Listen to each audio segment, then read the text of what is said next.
On this week's episode of the Strettycast, we're analysing the start, middle and end of that explosive Cristiano Ronaldo interview with Piers Morgan.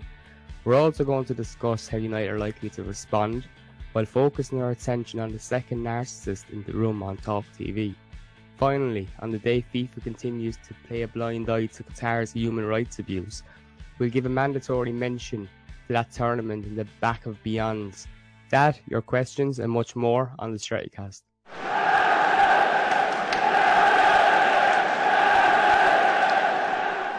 Shaun, from what I gathered from this Ronaldo interview with Piers Morgan, we had two Trumpian-like tossers in a room, with the focus being on the most self-centred footballer the world has ever seen. I think it was months upon months upon months in the making. I don't in any way, shape or form wish, want or have any will to describe that as an interview, because it wasn't an interview. That was a premeditated conversation between two narcissists. And Ronaldo supplied a script of questions that he wanted Piers to portray to him. And Piers happily sat there. Piers asked the questions that Ronaldo had asked him to ask. He didn't in any way, shape or form object to anything that Ronaldo was saying. He didn't push on anything. He quite simply sat there and lovingly gazed into the eyes of Ronaldo. And that was it. It wasn't an interview. This was anything but an interview. It wasn't even a conversation. This was just one man telling another man how brilliant he was, and the other fella telling the same man how brilliant he was. Would you agree with me that it was an interview that only benefits Piers Morgan, truly? No, not entirely. I mean, predominantly it will benefit Piers Morgan, but the ultimate thing, like, Ronaldo's not stupid. Ronaldo knows that what he wanted to get from this, the end goal was to get away from the club. And he's going to get that. You know, he's not going to play for Manchester United again. I don't know in what sort of a way it's going to come to fruition, whether or not he's after breaching some terms of his contractual agreement whereby he can just be left out of the club without any sort of financial compensation. Hopefully that's the case, because I'd actually read something that said that not only could he be released via a contract termination, but that he might actually owe the club some money as well, based on some sort of point within the contract that he has dismissed. But yeah, the vast majority is going to benefit Piers, because ultimately Piers didn't have to do any work here. All he had to do was show up at Ronaldo's house and just ask him questions that was set out for him. That was it. I think the two of them had a dialogue for the past year, definitely, and they were going back and forth about what was going on. And Piers was well set up, as well as being given a list of questions of how Ronaldo would perhaps like to be asked those questions.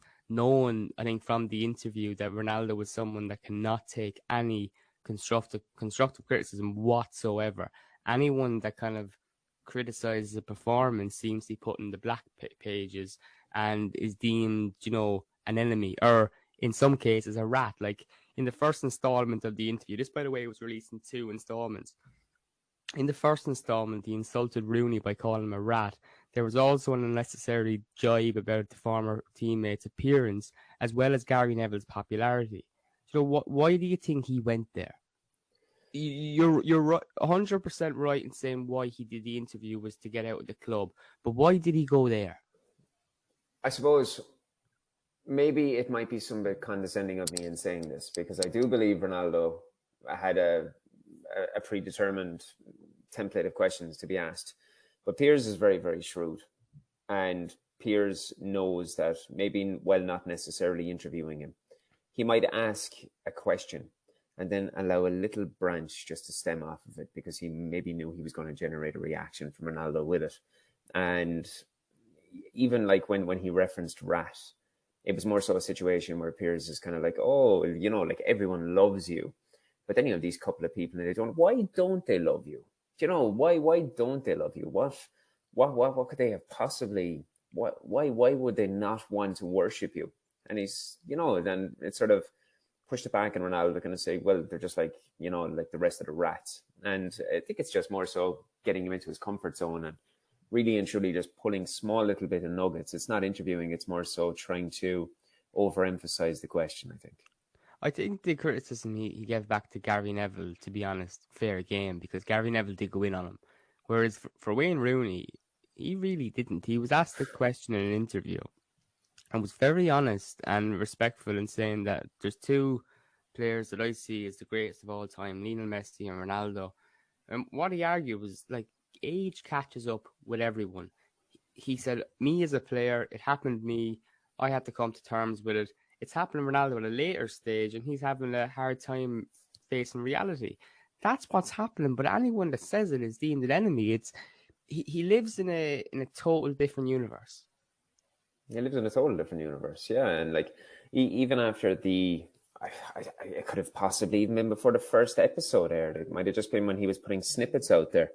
There's people that I even know, not just Twitter know. There's people I know that sort of held a different opinion and almost like, well, look, let's just forget about what he said about this person and forget what he said about this person and just focus on the fact that we've got the most famous footballer on the planet criticizing the owners. And that ultimately, somehow, because he's come out and said this, it means that the Glazers are going to sell the club. But there was something that I really feel like a lot of these people sort of forgot. And in that, people were referencing when Ronaldo was at the tournament and was it the Coke or the Pepsi or something in front of him and he didn't want it and he moved it away and that all of a sudden their share price plummeted because they... Like, let's just say for argument's sake, Keith, that has the same effect on Manchester United.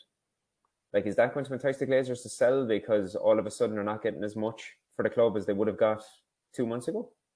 It doesn't. No, absolutely. You're right. No, there was a lot of nonsense posted on social media after the Glazer segments came out because, for starters, if Ronaldo had signed when he returned and came out and did an interview about the Glazers, he would have been seen as an absolute legend. It would have had a massive impact, right? That would have been huge coming out. And I've said it on this podcast for years that a lot of people haven't spoken out the way they should have. And it took Gary Neville a while. He did. Solskjaer did when he left the club. Some people do when they leave the club. Eric Cantona eventually did too. But people, it's not too common.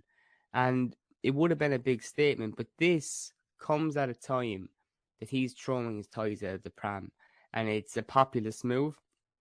It's he knows it's something that the fans are all going to agree with when he talks about it, and also he's not telling us anything we don't know. It's not going to make any difference. The only difference I think it'll make is, I'm a firm belief that the Glazers are thinking about selling Manchester United, and I think this does have a bit of a hit on them in terms of potential investors and looking at like this is the biggest athlete in the world coming out slamming this brand. But really the knock-on effect isn't that big. That's just chit chat. That's just business talk. I don't think it's going to have that massive kind of effect, Shaun. I was outside that stadium. I was outside the ground in 2005 protesting before they had even taken over. Okay, we've been protesting for nearly 20 years. And what people seem to forget during all of this, we as a fan base got Manchester United and Liverpool called off. So it's not like Ronaldo has come out and provided some sort of groundbreaking analysis on the football club. No. You know, Ronaldo coming out and saying it's the same jacuzzi and it's the same people working in the kitchen. I mean, fantastic. Look, that's great. Bring it to the public. And because more people talking about them is not a bad thing. And it's not a bad thing that Ronaldo's talking about them. This is one thing that a lot of people sort of lost in translation when I'm talking to them on Twitter. I'm all for Ronaldo talking about them, because you want as much negativity around them as you possibly can. But it's the fact that, how long was it in total? Something like maybe an hour and a half, an hour and 40 minutes? 90 minutes.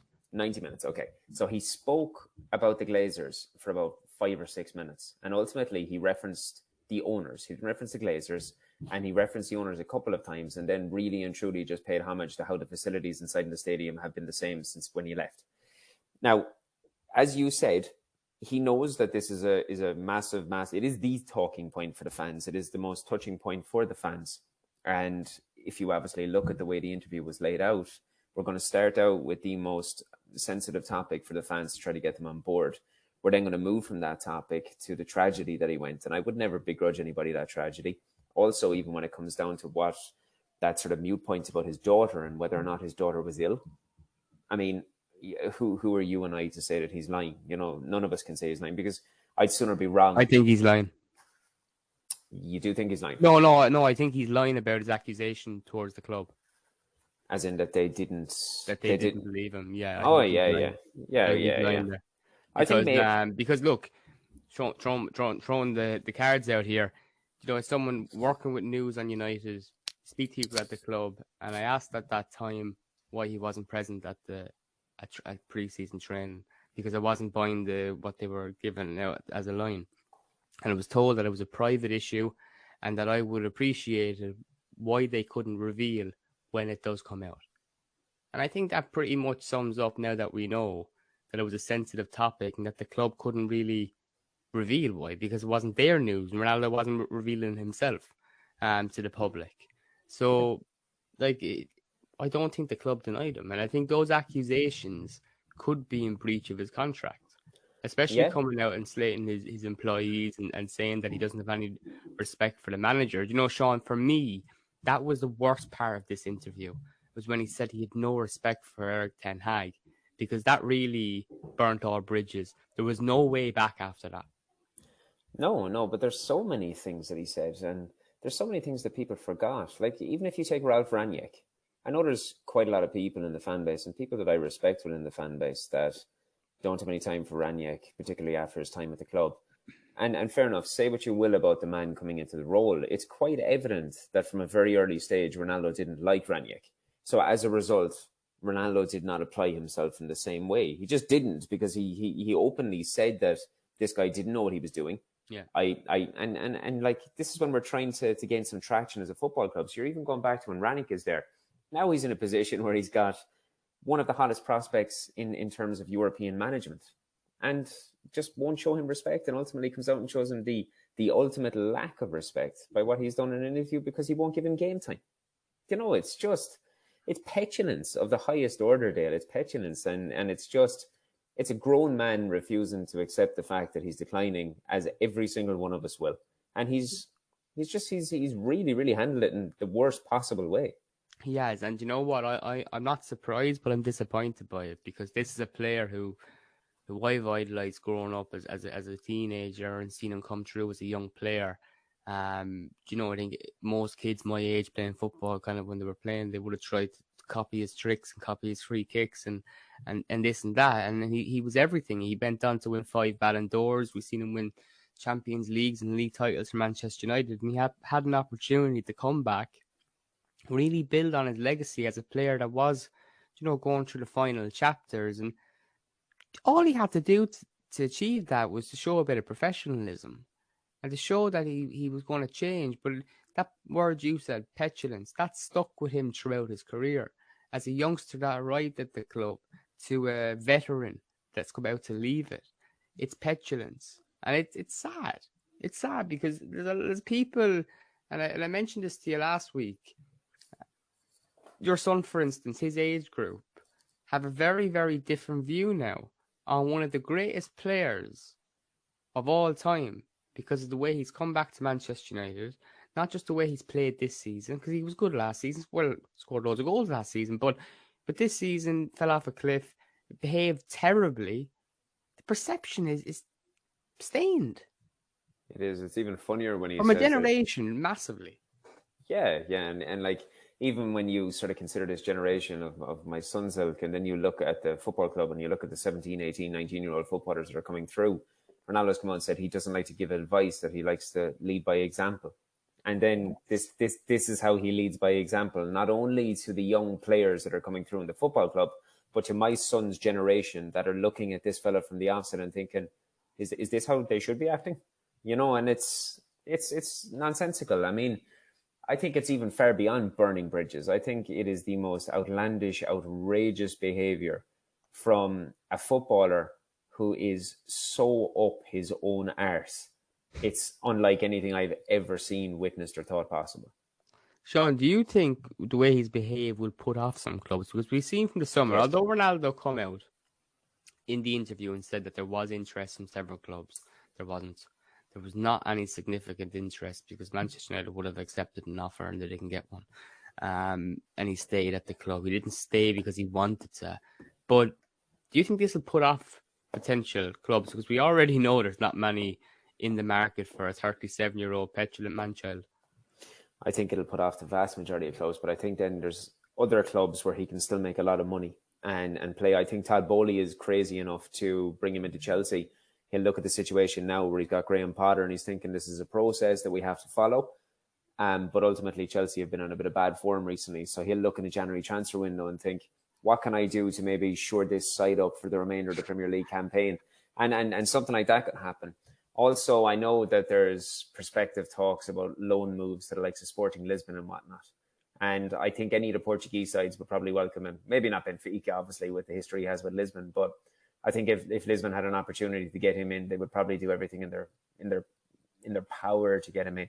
There's probably maybe a couple of Italian sides that might take him on board as well, based on how slow the tempo is in that league, and that he could probably still bring some sort of a game. But I think the majority of proper clubs, maybe Paris Saint-Germain might be crazy enough. They might just sort of say to get Messi and Ronaldo in the same dressing room. But yeah, I don't think he's done himself a lot of favours with proper football clubs. I want to save it to the final point because what United should do next with Ronaldo.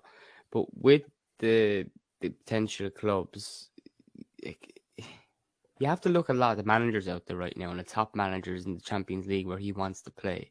And I don't see them scrapping up their tactical books for him, especially seen after what's happened to Manchester United, not only on the pitch, but like as we're saying, this interview will have a bit of an everlasting effect, I think, for the rest of his career.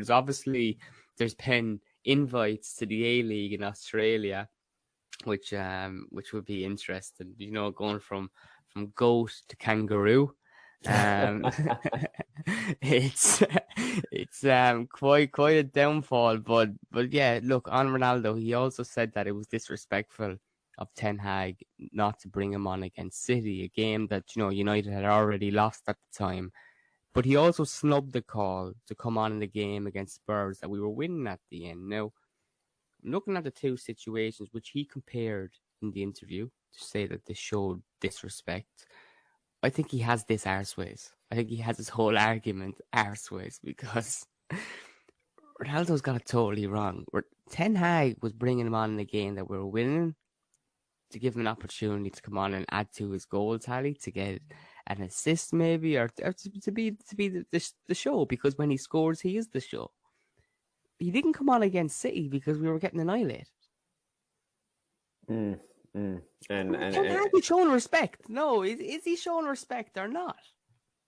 Yeah, I would think so. Yeah, 100%. Yeah, I mean, to look at Ten Hag in all of this, I think the easiest way of saying it is I genuinely do not think Ten Hag has done anything wrong with Ronaldo. Anything. Like from start to finish, I think, like, to answer your question, I mean, it sounds perfectly plausible. Look, we're winning this game. The opposition are flattened their arse. You got an opportunity. You can go on, boost your confidence. You can get some sort of a goal contribution. You can do your bullshit. And then you can go away happy and all the cameras can look at you. Whereas against City, what's the point? What's the point in bringing you on and when we're already being humiliated to add further humiliation to it? It's one of those things where that situation with City, he's going to be half right and half wrong with whatever he does, Ten Hag, because if he leaves him on the bench, that's just what happens. If he brings him on, it's a case of, oh yeah, why didn't you start him? You would have had more of an opportunity if he was starting from the outset, I think the problem is in the past, especially, in the past maybe 2 months, Ten Hag has had to play Ronaldo more times than what he would have liked. With Martial not being able to lead the line, and sometimes he played Rashford in different roles. And Ronaldo has had a chance. Ronaldo has just struggled for form and hasn't been able to score goals, and he hasn't been able to deal with that pressure. Now, as someone that comes out in this interview as being supremely confident in that, I think this is someone that's cracking. I think it really is someone that's cracking. I think it's probably a sensitive time for him, and it's best for all parties that he does move on. It's best for Manchester United to move on. And moving on ourselves to the next point, what should United do with Ronaldo next? Personally, Shaun, I think they need to do this ASAP. It's not good for the manager to have someone sitting around that literally said in an interview with Piers Morgan, I have no respect for that man. You have to get him out ASAP. Oh, yeah. I mean, not only do I not see him playing again for the club, I see somebody coming in place of him to clear out any belongings that he has inside the club. I don't see him coming back to the club, let alone playing for the club. It's I think if he comes back, Ten Hag will probably kill him. So it's probably best he doesn't come back. But there's no way he's finished, and this is all totally premeditated. Obviously you saw from the very, very tiny statements that the club have released that they've already initiated kind of whatever it is they're doing. That means they have a legal team looking at the best way to be able to alleviate this, and they will. There's going to be every Tom, Dick, and Harry, because despite how bad he has made himself look in the eyes of so many fans, the club are obviously been looked at in a negative way as well. So it's damage limitations for them to be able to get over this. And knowing the owners as we do at this stage, it wouldn't at all surprise me if, all right, how can we swing ourselves out of this? Let's get rid of him and let's bring something new and shiny into the club that will stop them maybe talking about that and instead talk about this. Yeah, they're always thinking about that, aren't they? Because, well, the only problem is, are they going to think about that? Because Manchester United, like I said, I believe, is for sale at the right price. I think Manchester United is for sale at the right price.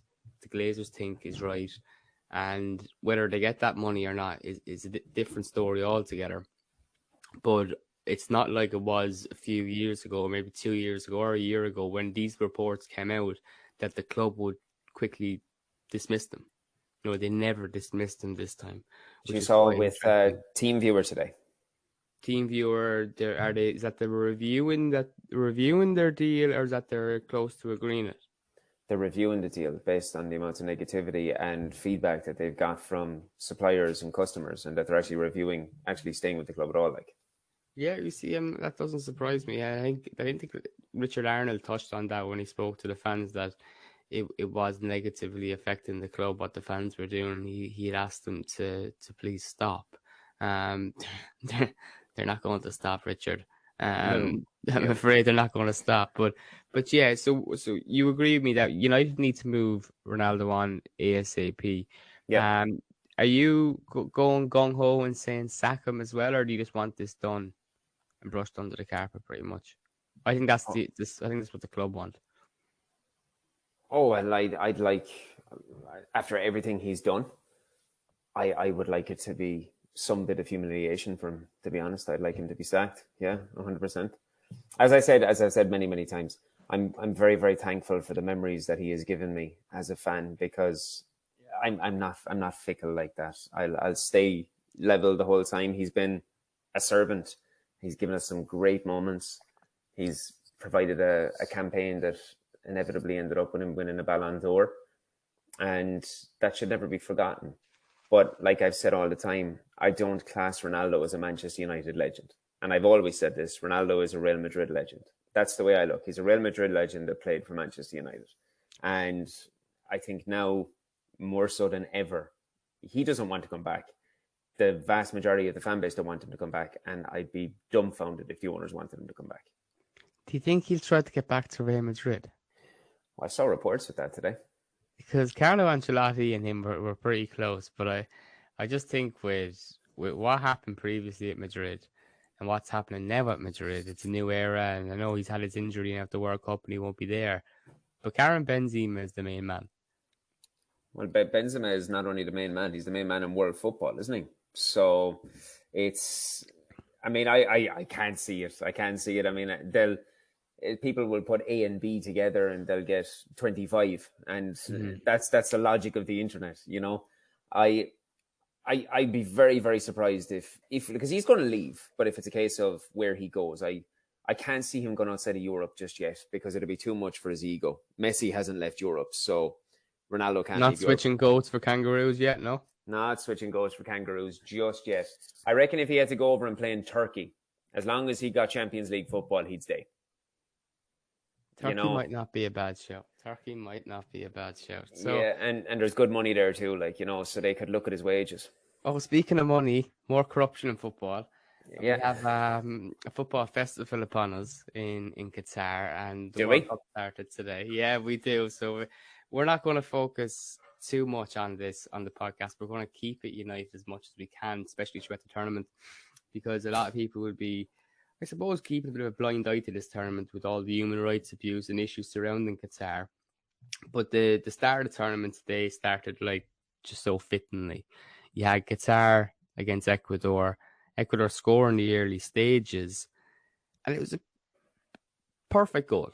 Perfect goal. There was no reason to rule it out, but it was ruled out. And there was no explanation for the broadcasters to explain why the goal was ruled out. So we didn't know if it was offside.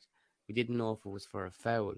And no one could make out. But it was just, I think, more corruption trying to get the hosts the upper hand. But it was the first time ever as well, Shaun, that the host nation didn't win the first game, with Ecuador winning 2-0. I thought the game was on an Anfield. That was the only thing I could work out as to why that VAR decision happened. It has to be Anfield. They have to be tricking us. But yeah, look, I mean, what can you say about it? It's a shambolic tournament. It's something I will pay little to no interest in. And do you know what I'm really not enjoying? Because I will sit down and I'll watch the games. What I'm not enjoying, and I know they all have to talk about the issues, but there's certain pundits out there that are just basically bowing to I'm not saying political correctness, but bowing to the populist view. And I'm talking on Irish television about Richie Sadler. He really, tries to make a point and has the arm gestures going and is trying to be trendy and this and that. And I'm just saying, Richie, come on. Off your saddle, you're not going to make that much of a difference on RTE Sport. Sure, look, Richie has to take over the mantle from Eamon Dunphy, doesn't he? So yeah, I thought Liam Brady did a good job at that today.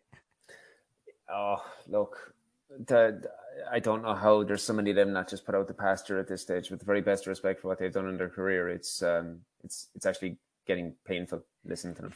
For our listeners that don't know what we're talking about with Irish punditry, you'll see clips online, especially throughout the years. Some pundits that even work with Sky used to do coverage on Irish TV for Champions League, like Graham Souness and Eamon Dunphy and this and that. But they kind of had more leeway on Irish TV to speak their mind. And it was made for fascinating watching at times with rows in studios and that. But it's great viewing. It's sometimes even better than the spectacle itself. But Shaun, I want to say thanks for joining me on the podcast. We waited for this one because there was so many fucking installments throughout the week with Talk TV and big in this interview for more clickbait and whatnot. Do you know, I read something crazy earlier on that's like slightly off topic. It's sort of going back when we were talking about Ronaldo. You know, Harry Maguire has got more World Cup knockout stage goals than Ronaldo does. What's the count? What's the tally? I don't have the tally. I just I read it really, really briefly before we came on here, and from a reliable source, we can believe it. I don't believe it was. It was lies. Yeah. So get your head around that one if you can. Did you get it from Elon Musk's Twitter account? Brilliant, Shaun. So, look, we'll be back again on another podcast next week. We'll keep these regular. And thanks so much to everyone that keeps listening to these shows. We'll make sure to answer your questions next week round. And to get them in, just send us a tweet on Twitter at Stretty News. And Shaun, how can people follow you on Twitter? At Shaun Connolly 85. Brilliant. Right. Enjoy the games, the World Cup, and we'll speak to you soon.